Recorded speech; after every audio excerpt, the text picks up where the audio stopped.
bestaat de volmaakte roos? You have to fall in love with the rose. I mean, for me it's a compte de chambre. Maybe because it's a male, I don't know. The perfect rose is the one I haven't made yet, because that one's perfect. I have worshipped at the altar of David Austin for 5 years now, and the rose that I first encountered that got me into this activity is Tamora. The voluptuousness of the bloom, the sensuousness of the smell, the deep apricot is like nothing else on this planet. They're all wonderful. They're like children. How can you pick a favorite child? Okay. I've been writing and illustrating books on plants for about 20 years or more. For me, it's a sort of learning process. I'm an amateur gardener. I garden here in Eccleston Square, where in fact I've built up over time a collection of more than 200 different roses. Roger Phillips is in de ban van de roos. Zijn passie voor de roos is zo groot dat hij een zoektocht begint naar haar oorsprong. Naar de geschiedenis en de mythen eromheen. En het ontstaan van de verschillende soorten. Een eindeloos en boeiend verhaal dat 35 miljoen jaar geleden begon. Zijn zoektocht begint dan ook bij de oudste resten van rozen die ooit zijn gevonden.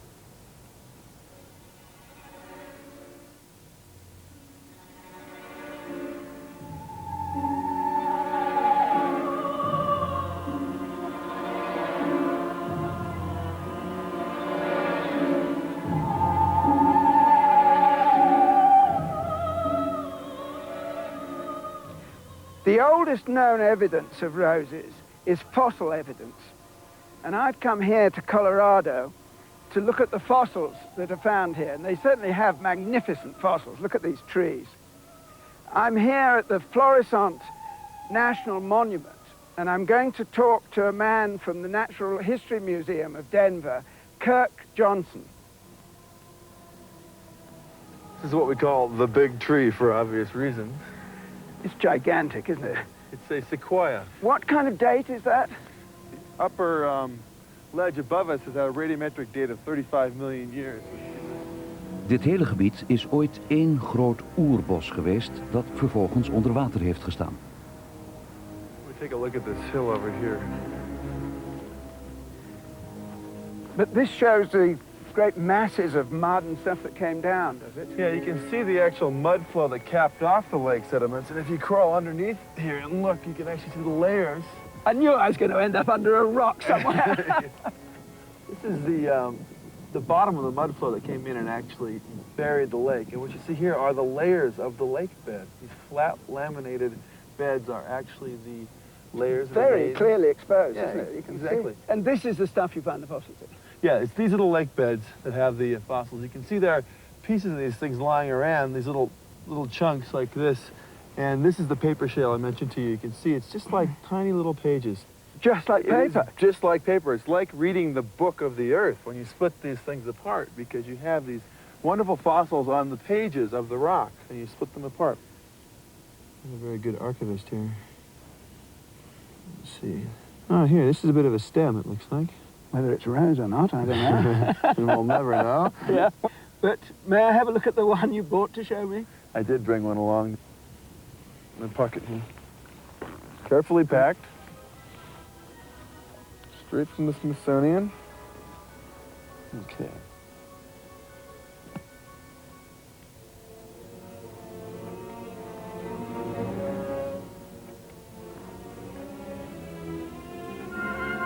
There it is.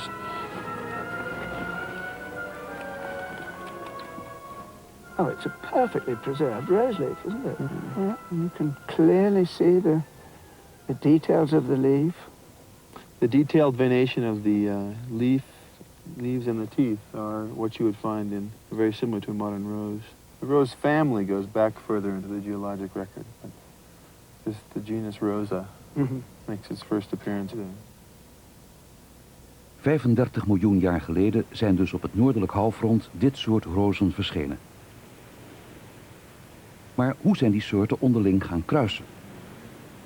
Daarvoor raadpleegde Roger Phillips vriend en botanicus Martyn Riggs. Yes, you can imagine two different species of roses coming together in an area of transitional climate, rather like our Mediterranean hills, where you've got dry Central Asian flora meeting the subtropical Himalayan flora. Oh, I see, yes. And a rose could live on a dry south-facing slope near a rose which prefers a damp, cool north-facing slope, and a bee flying across and pollinating them. And bingo, you've got your first hybrid rose. Hybrid, yes. Terrific. And you can imagine that happening between Gallica from the plateau of central Turkey and Phoenicia from the Mediterranean coast with the early damask rose.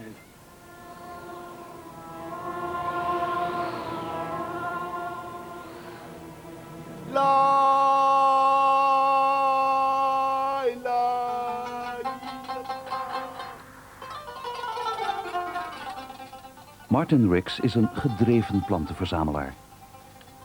Hij stelt voor samen naar Turkije te reizen om daar Rosa Phoenicia te gaan zoeken.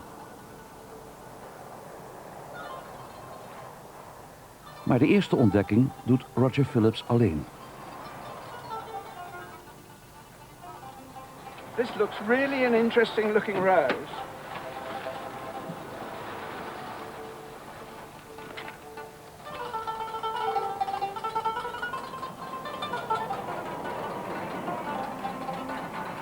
This rose has got to be either Phoenicia or, even more rare and more interesting, it could be Moschata. What I'm going to do now is get a nice piece and press it and show it to Martyn Riggs tonight and see if he can identify it.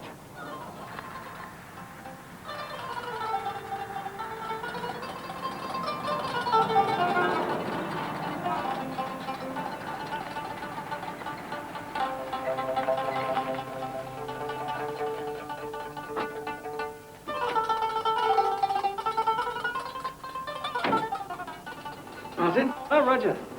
Hello. I found a goodie.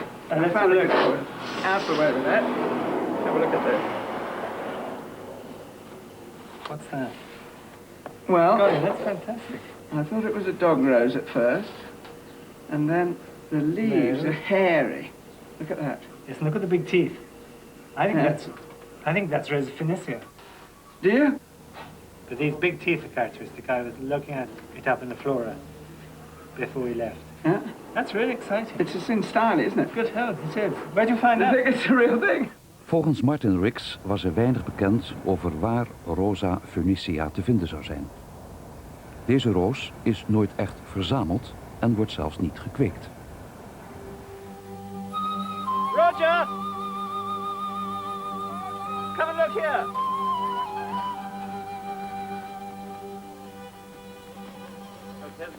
De volgende dag is het Martyns beurt. Rose Phoenicia again. See, look at the same leaves. Hairy leaves. Hairy leaves. And Not soft. yes, look, it's got the long leafy sepals like a damask. Yes, you can see them on the bud. Yes. Martyn heeft deze Rosa Phoenicia gevonden tussen de ruïnes van de oude havenstad Sidon. Opnieuw een belangrijke aanwijzing in het verhaal van de roos. In Greek mythology, the goddess of love, Aphrodite, was born out of sea foam. As she rose out of the sea, the foam turned to white roses.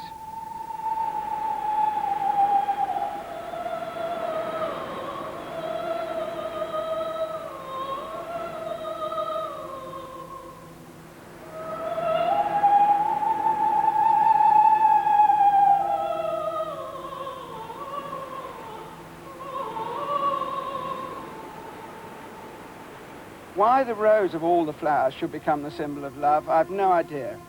But the single wild roses are very delicate things that come out and bloom and die and drop in one day.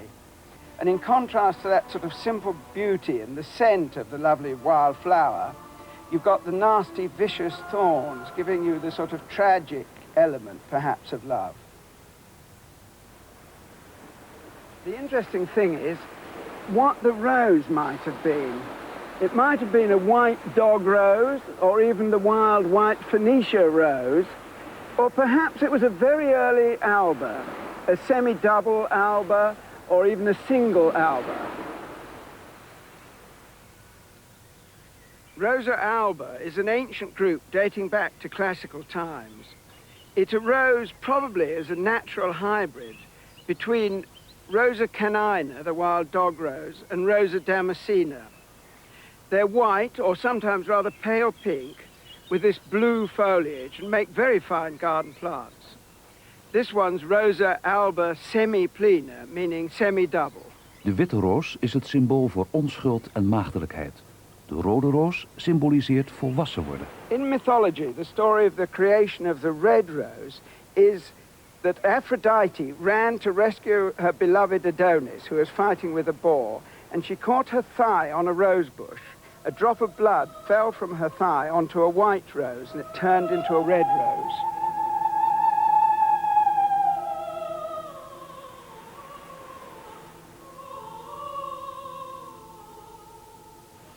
Uit die oude mythen blijkt dat de roos al heel lang tot de verbeelding spreekt.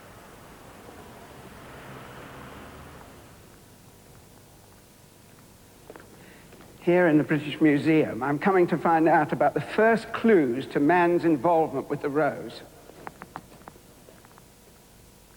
What usually happens when people are looking for the first evidence for anything, they come to us, because as far as we know, writing started in Mesopotamia, and therefore the first record of things is often available from clay tablets.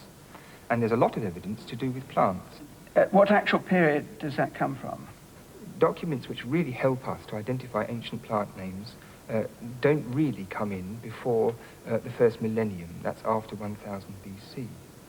Now, we have in the treasures in this museum a large group of tablets from the Royal Library of Assyria, which was collected by King Ashurbanipal in the 7th century.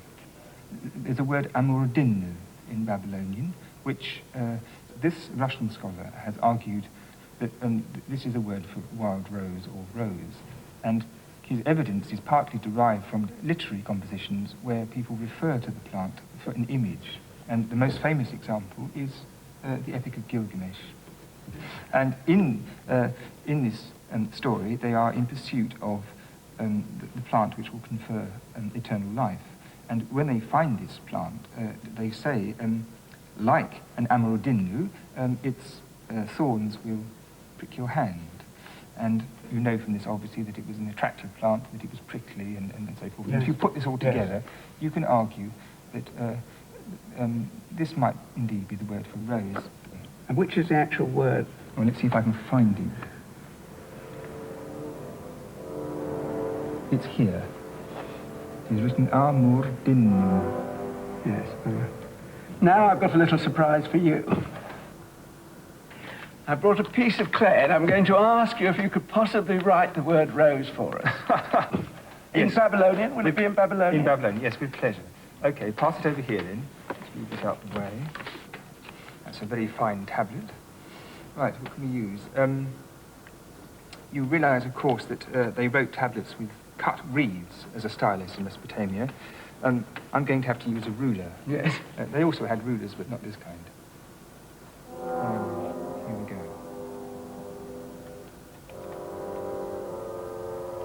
Some 4 syllables are more, din,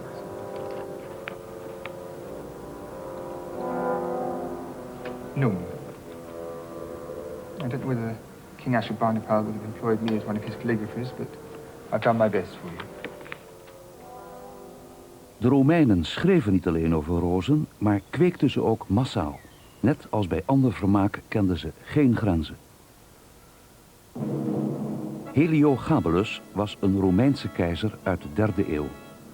Toen hij op zijn 14e keizer werd, deed hij de deuren van de feestzaal dicht en stortte rozen uit over de arme gasten.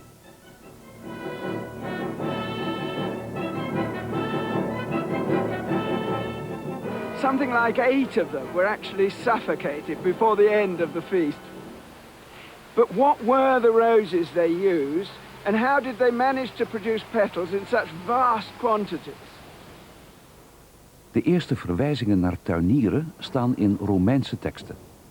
Ovidius schreef erover en Vergilius heeft het zelfs over stekken. En Plinius schrijft: de inheemse bevolking verplant rozen om ze te verbeteren. The Romans certainly knew about pruning. They advocated pruning roses as late as March to get a really late flowering. But what they did to bring on the early flowering is even more interesting. They planted them in a trench and then watered them twice a day with hot water to make the flowers come sooner. Het spoor leidt naar de ruïnes van een fort aan de zuidkust van Turkije. We know that the Romans had many different kinds of roses. They grew damasks, gallicas, autumn damasks, and probably albas as well. Roses in classical times were used as symbols and for decoration, presumably. But they weren't just used for that. They were used in the production of a rose oil. We know from Homer, writing in the 9th century, that rose oil was used to anoint the body of Hector. De stad die hier vroeger lag, was schatrijk geworden door de handel in parfum.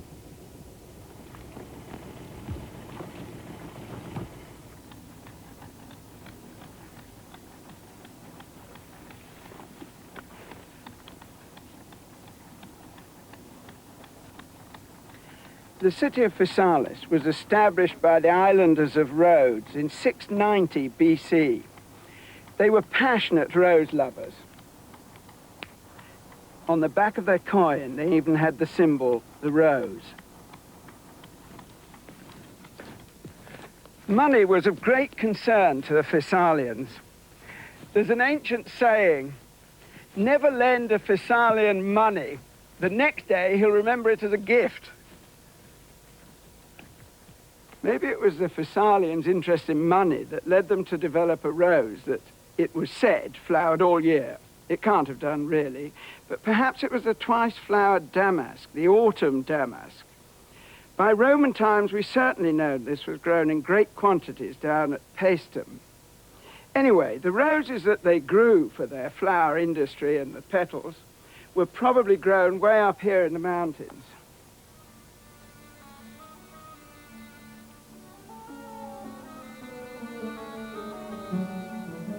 Rozen voor rozenolie worden tegenwoordig 150 kilometer landinwaarts gekweekt.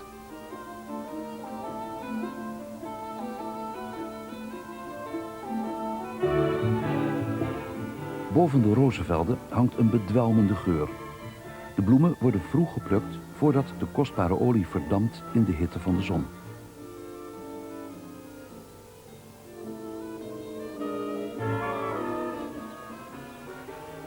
This is the rose Kazanlik, Trigenti petala, which apparently means 30 petals, and I counted them, and it really does have 30 petals. It's a damask. The scented damasks are a very ancient group of roses. This, I suppose, is the most important one of them all. The perfumer's rose. De Kazanlik kan zijn ontstaan uit een kruising tussen de apothekersroos, Rosa gallica officinalis, en de wilde Rosa phoenicia, die in de buurt van de kust voorkomt.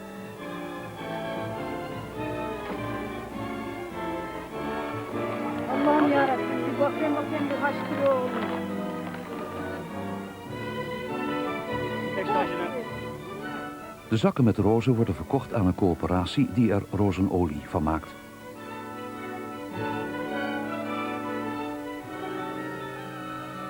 De Kazanlik bloeit maar 1 maand per jaar. Voor 1 gram rozenolie is wel 4 kilo rozenblaadjes nodig.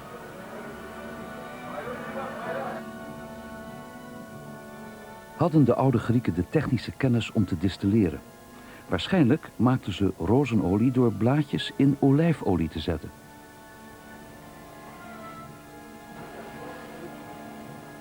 Hun doden werden vaak met rozenolie gezalfd voordat ze werden begraven.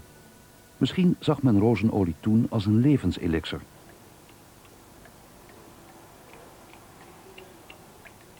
Oude graven bevatten een schat aan informatie over rozen.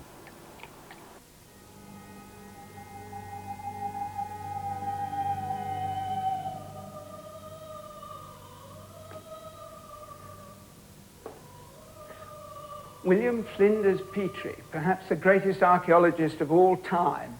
Before him, it was said, archaeologists worked with dynamite. After he'd finished his work, they worked with paintbrushes. This little museum, the Petrie Museum, part of University College London, houses most of his finds. But I'm coming here on the quest for the rose. A man visiting Petrie once, I think it was in Egypt where he was working, was told he's over there. And when he went to find him, he found him up to his neck in water, holding an umbrella to keep at bay 120 degrees of heat, just like a buffalo. In 1888, Petrie was excavating in Egypt at Hawara. He was looking at tombs dating from the Roman period, about the 2nd century AD. When they opened up the tombs, they found that the mummies had beautiful portrait heads done in wax, the encaustic portraits. They caused an enormous stir when they were exhibited in London at the time. Apart from that, there was something that really excited botanists. They found fragments of plant remnants, and with Petrie's great attention to detail, he preserved them. Botanists examined them and were very excited by what they found. This box contains twigs of myrtle, portions of a wreath composed of blue Egyptian water lilies, and a wreath composed of petals of roses. This makes it, apart from the fossilized evidence, the earliest known rose in existence. It's Rosa Sancta, the holy rose of Abyssinia. Now, unfortunately, it's changed its name to Rosa Ricardii, but still. In Europa begon men pas in de middeleeuwen rozen te kweken. Ze stonden in kloostertuinen waar ze werden gekweekt om hun medicinale eigenschappen.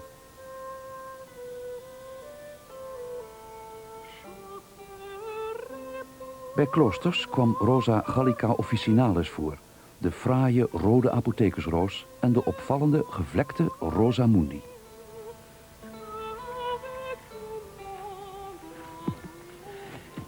In medieval paintings, we often see Mary depicted in a garden, completely surrounded or contained by roses. Maar hoe kan een bloem die een heidens symbool was, later een symbool worden van de heilige maagd? The extraordinary thing is, although tradition tells us that, all so-called pagan symbols were dropped immediately in the Christian period, as soon as you start probing into these things in more detail, you find within literally 2 or 3 centuries of Christianity, we find the rose being used to symbolize Christ, being used to symbolize his passion, being used to symbolize purity, being used to symbolize immortality because of the longevity of the smell of the petals and so forth. It's quite extraordinary how fast it actually enters in. So the rose is for martyrs, and from that time on the rose became associated with saints who had died for their faith, which is why rose petals were said to be found, or roses in bloom were said to be found inside the tomb of any saint that was opened up. I mean, these are apocryphal legends, no doubt. And from that grew the habit of planting rose bushes on graves. Een rozenstruik op een graf voert ons naar een volgende plaats.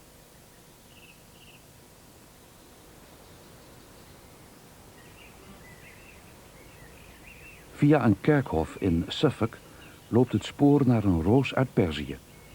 De verhalen eromheen klinken wel erg exotisch in deze zeer Engelse omgeving.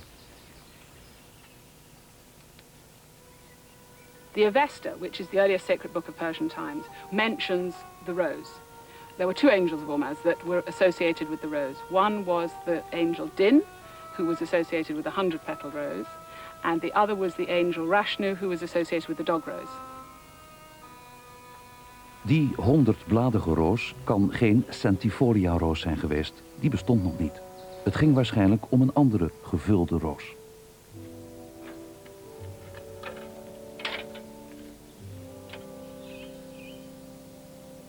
The Arabs themselves were fascinated by the rose, and the rose was used in their literature. It was associated with Muhammad. It crept into the Persian literature. Most of the Persian poets were Sufis, and the Sufis used the rose as a symbol for trying to attain Godhead, because the rose was the symbol of perfection, and the Sufis were always striving to achieve perfection.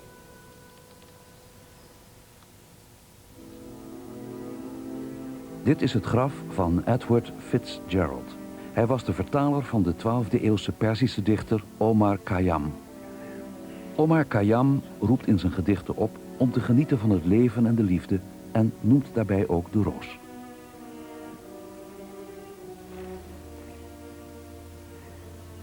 Seed brought by William Simpson, artist traveller, from the grave of Omar Khayyam, Naishapur, planted by the Omar Khayyam Club, 7th of October, 1893.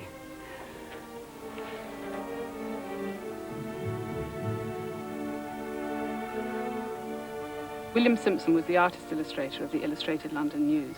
And in 1883, he was traveling in Afghanistan, and he suddenly remembered that he was quite near where Omar Khayyam was said to have come from. And he also remembered that Omar Khayyam was reputed to have said to one of his students, "I hope that I will be buried on a spot where the north wind would scatter roses over it." So he decided to go in search of Omar Khayyam's tomb, and he went to Nishapur, and just outside it he did find that there was Omar Khayyam's tomb, and there were rose blossoms Wonderful. on it. Yes. And so he collected some of these hips, and he sent them to Kew, where they were grafted onto a rose of lusty English stock, according to Simpson.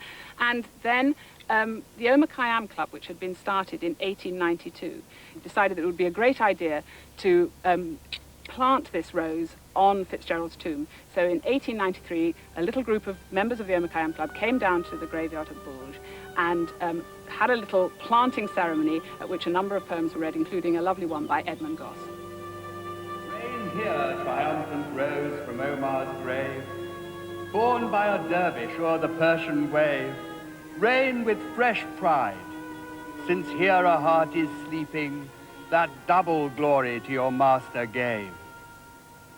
Van Perzische mysteries uit de 12e eeuw voert de reis naar het 18e-eeuwse Frankrijk. Na de Franse Revolutie volgde een revolutie in de ontwikkeling van rozen.